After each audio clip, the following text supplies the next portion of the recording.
Programang ito ay rated SPG. Striktong patnubay at gabay ng magulang ang kailangan. Maaaring may masiselang tema, lengguwahe, karahasan, sexual, horror o droga na hindi angkop sa mga bata.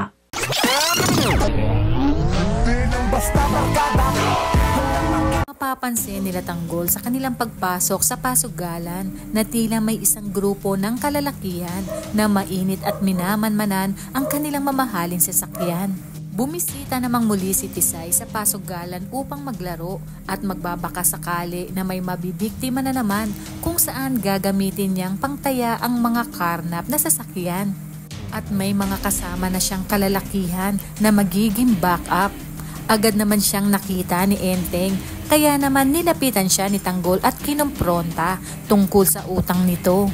Agad na sumagot si Tisay na kung makaasta umano si Tanggol, akala mo'y siya ang may-ari ng pasugalan na yun. Ngunit kanyang ikinagulat at napahiya pa siya na malaman niyang si Tanggol pala talaga ang may-ari ng pasugalan.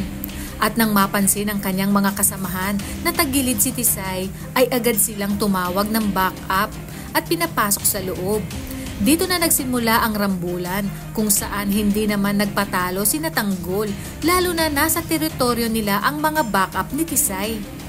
Gulat na gulat sila dahil sa husay at galing ni Tanggol, habang sa labas naman ay sinasamantala na ang nangyayaring gulo sa loob, kaya mabilis na naipuslit ang dalawang mamahaling sasakyan ni Tanggol.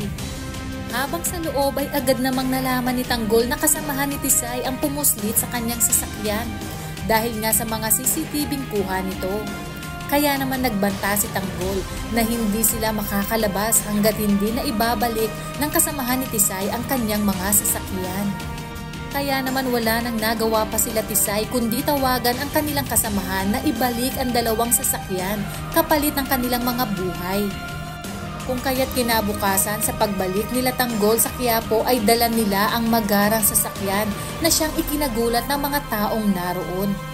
Tuwang-tuwa ang mga tao lalo na nang ipinamahagi ni Tanggol ang kanilang ayuda at paipit na kwarta sa bawat isa.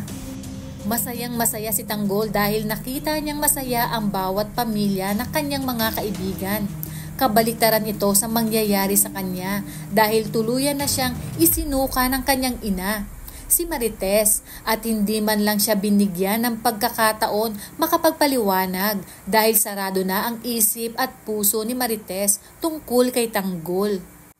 Kaya naman masamang masama ang loob at naiinggit sa kanyang mga kaibigan.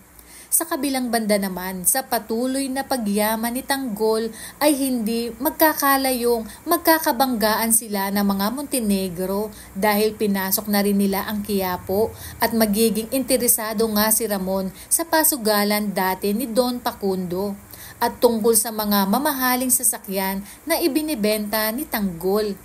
Talagang wala nang makakapigil pa sa muling pagkikita ng mag-ama at pasabog ng katotohanan.